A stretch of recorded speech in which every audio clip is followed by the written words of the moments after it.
You say he's twisting your words, but he said, quote, some Republicans want Social Security and Medicare to sunset. You wrote, I suggest the following. All federal legislation sunsets in 5 years. If a law is worth keeping, Congress can pass it again. You are a Republican. Medicare and Social Security are federal legislation. And you said if it's worth keeping, Congress can pass it again.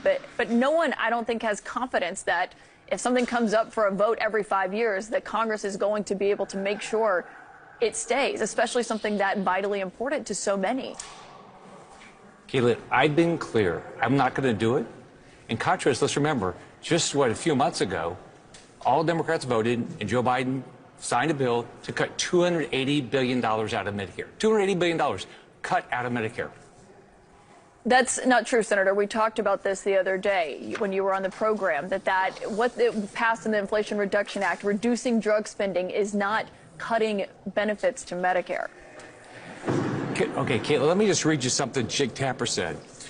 This is back when Republicans were proposing reducing the cost of Medicaid.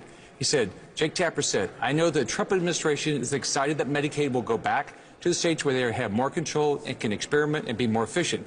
But without question, $880 billion is a cut.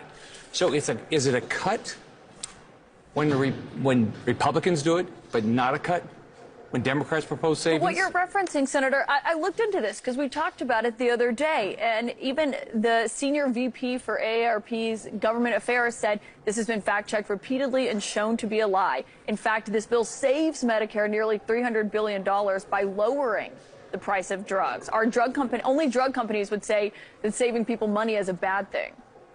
But what about what Jake Tapper said?